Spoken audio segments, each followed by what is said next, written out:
Hi అండి, నమస్తే. Welcome to Vishali wonder channel. Today మన రెసిపీ బీట్రూట్ బిర్యానీ అండి. బిర్యానీ అనగానే నోరు ఊరిపోతుంది కదండి. ఓసారి బీట్రూట్ బిర్యానీని ట్రై చేసి చూడండి. ఈ బిర్యానీ తినడం వల్ల ఆరోగ్యానికి కూడా చాలా మంచిదండి. బీట్రూట్ తినడానికి ఇష్టపడని వారికి కూడా ఇలా బిర్యానీలా వండి పెడితే శుభ్రంగా తింటారండి. ఇలా బీట్రూట్తో బిర్యానీ చేసుకొని తినడం వల్ల శరీరానికి కావలసిన ఎన్నో పోషకాలు అందడంతో పాటు చేయడానికి కూడా చాలా సులువుగా ఉంటుందండి ఈ రెసిపీ కోసం ఒక ప్రెషర్ కుక్కర్ తీసుకొని ఇందులో 3 to 4 టేబుల్ స్పూన్ ఆయిల్ వేసుకుంటున్నానండి. ఇప్పుడు హోల్ గరం మసాలా, సాజీరా, చెక్క, లవంగము, బిర్యానీ ఆకు, 2 యాలకులు వేసి త్వరగా వేపుకున్న తర్వాత సన్నగా తరిగి పెట్టిన ఆనియన్ కూడా వేసుకుంటున్నానండి. ఆనియన్ కొద్దిగా మెత్తబడేంత వరకు మీడియం ఫ్లేమ్లో ఉంచి బాగా వేపుకోవాలండి.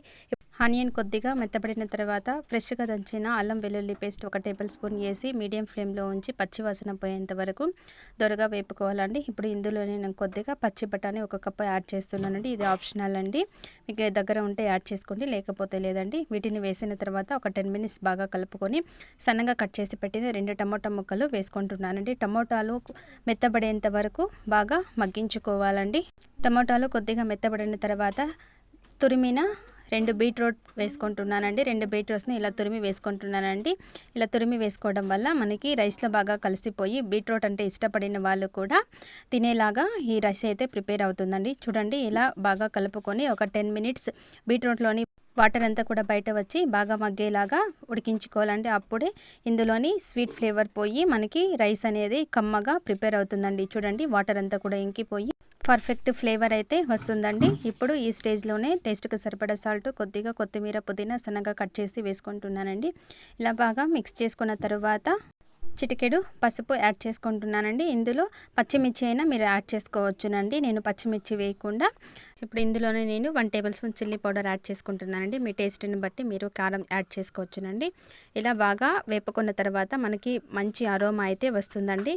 ఈ రెసిపీ కోసం నేను ఒక గ్లాసు రైస్ని 3-4 టైం బాగా వాష్ చేసి 30 మినిట్స్ అయితే నానబెట్టి పక్కన పెట్టుకున్నానండి.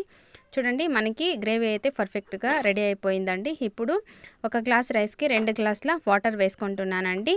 ఇలా వాటర్ వేసి వాటర్ బాగా మరిగేంత వరకు బాగా మరిగించుకోవాలండి. ఈ స్టేజ్లో మీరు ఉప్పు, కారం అనేది టేస్ట్ చెక్ చేసి యాడ్ చేసుకోండి.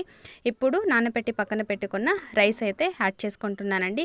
రైస్ వేసి బాగా కలుపుకున్న తర్వాత చివరగా ఒక 1/2 table spoon garam masala add చేసుకుంటున్నానండి. వేరే మసాలా ఏమీ అవసరం లేదండి. ఇలా మసాలా వేసి బాగా కలుపుకున్న తర్వాత మూత పెట్టి 2-3 విజిల్స్ వచ్చేంత వరకు బాగా ఉడికించుకోవాలండి. 2 విజిల్స్ వచ్చిన తర్వాత ప్రెషర్ అంతా కూడా తీసేసి మనం కుక్కర్ మూత అయితే ఓపెన్ చేస్తాం. చూడండి, మనకి రైస్ అయితే పర్ఫెక్ట్గా పొడి పొడి రాలేదు, మంచి టేస్టీగా అయితే బీట్రూట్ బిర్యానీ రైస్ అయితే రెడీ అయిపోయిందండి. ఇప్పుడు వేడిగా ఎలాంటి చట్నీ, రైతా కూడా అవసరం లేదండి, అలాగే తినేయచ్చునండి. అంత టేస్టీగా ఉంటుందండి. చూడండి, చూస్తుంటేనే ఎంత పొడి పొడిలాడుతూ కలర్ఫుల్గా రైస్ అయితే మనకి ప్రిపేర్ అయిపోయిందండి.